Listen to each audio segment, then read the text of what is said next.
Hello fellow crafters, Janine here, and today I'm going to be showing you how I made my very own clear gridded stamping blocks. I did this with using resin and some molds that I had on hand. I have a large stamping, let me show you, it's right here. I have this very large stamping block from Fiskars, and it's great. You can do little stamps with it as well as large stamps, and it works great. But sometimes I really just want something that'll fit in my hand. You know, if I'm just doing one small stamp, sometimes it's nice just to have a smaller stamping block. And I like the ones that had the grid, but I thought, you know, there's no point in me going and buy something like that when I've got all the materials that I can make it.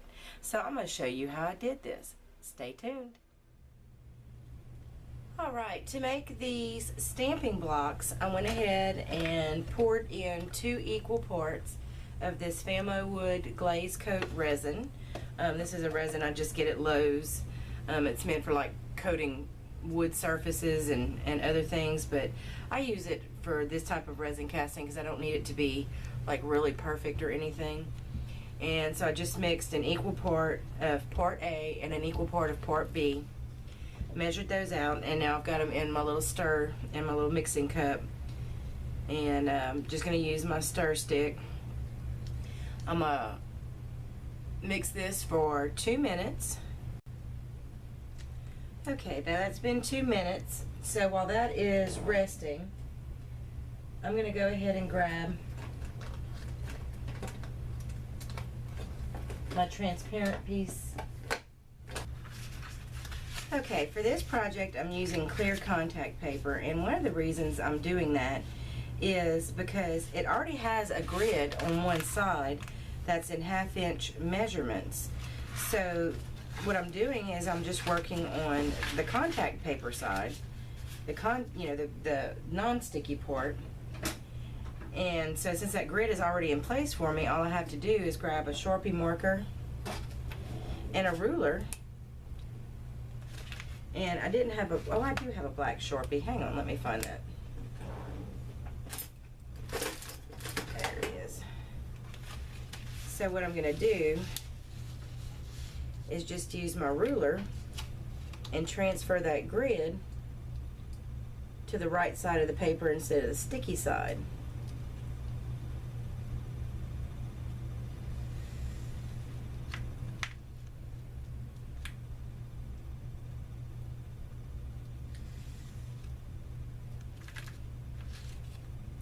And it does smear, so work away from the last mark, not towards it.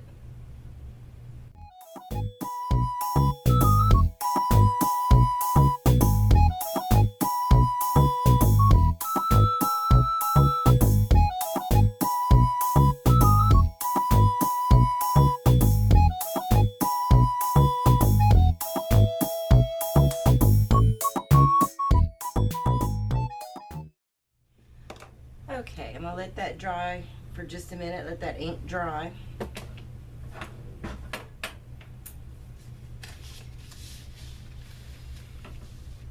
And I'm just going to use the mold itself as a template.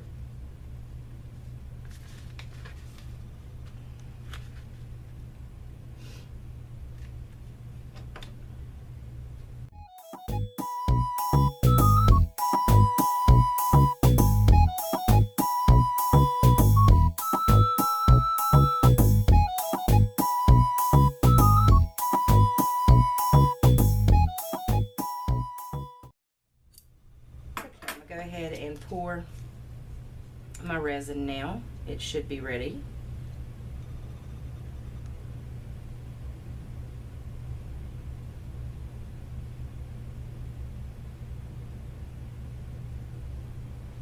And I'm pouring the molds about 1/3 to a halfway full.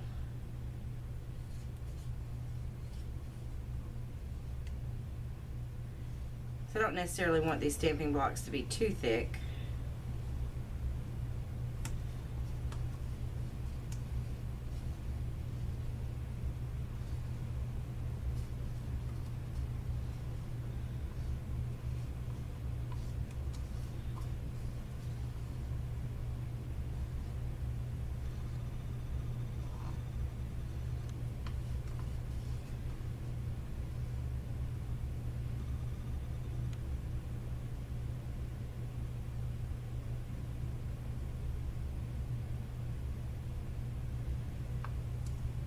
Okie doke. And now, let's see how this contact paper sits in here.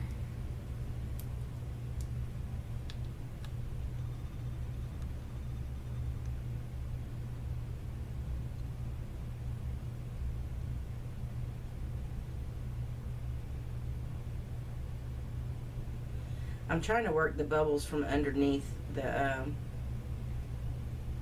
piece of contact paper.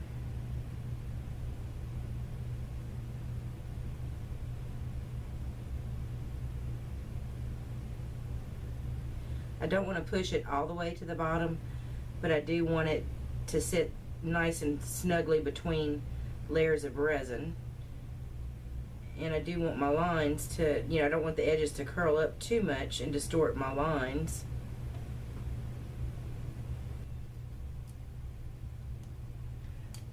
I'm just trying to peel the paper backing off my round piece of contact paper. I'm telling you, I have found more uses for clear contact paper. This stuff is just about the best thing since Velcro. There we go.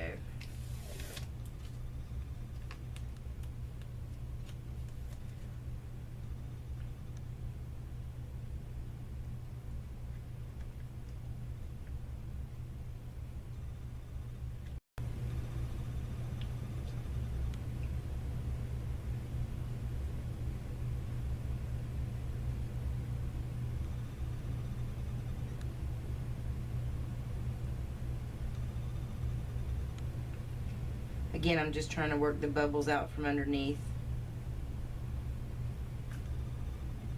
and trying to push the edges down so they don't curl up.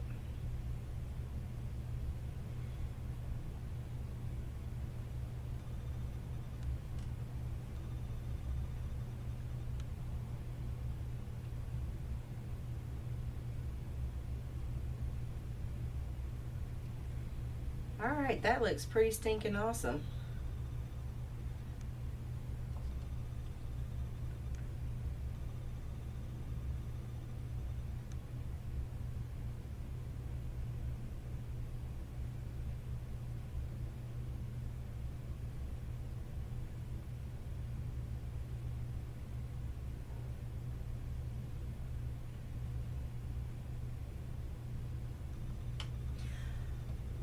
Okay, I'm gonna go grab a lighter, and I'm just going to give the bubbles a few more minutes to rise to the top.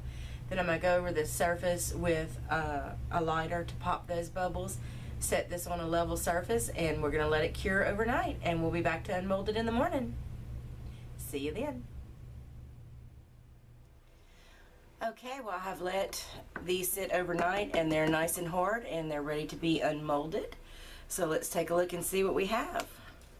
Now, one of the things I did want to tell you is that I felt like I hadn't gotten this one quite thick enough, so I did go ahead and mix another ounce of resin and pour it on there, and now I feel like the thickness is more workable as a stamping block.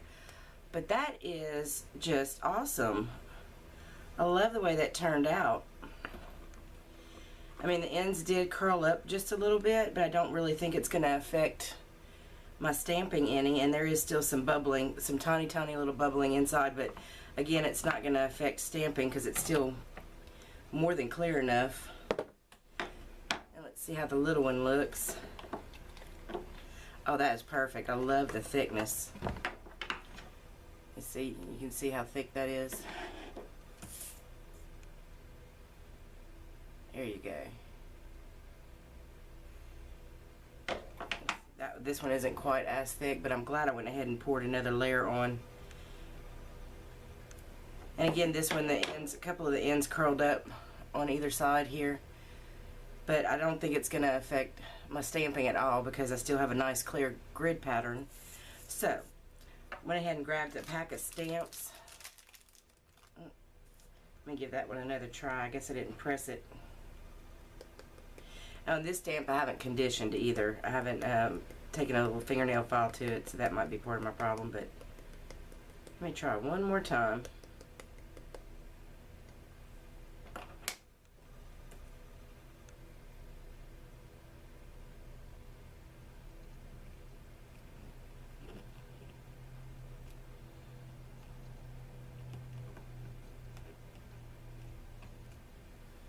Oh, much better.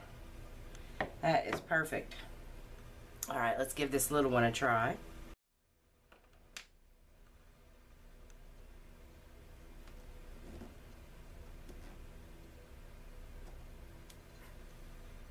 Beautiful. Well, I think these are just going to work perfect. I know you can purchase these fairly inexpensively, but I thought, well, why not? You know, I've already got all the supplies on hand to make something like that, so why not just go ahead and do that? So I am so glad I did this project. I am very pleased with the way it came out, and I think this is going to be very useful and helpful in my stamping. Well, thank you so much for watching and coming along with me while I did this project. Please remember to rate, comment, and subscribe, and as always, you have a very blessed day.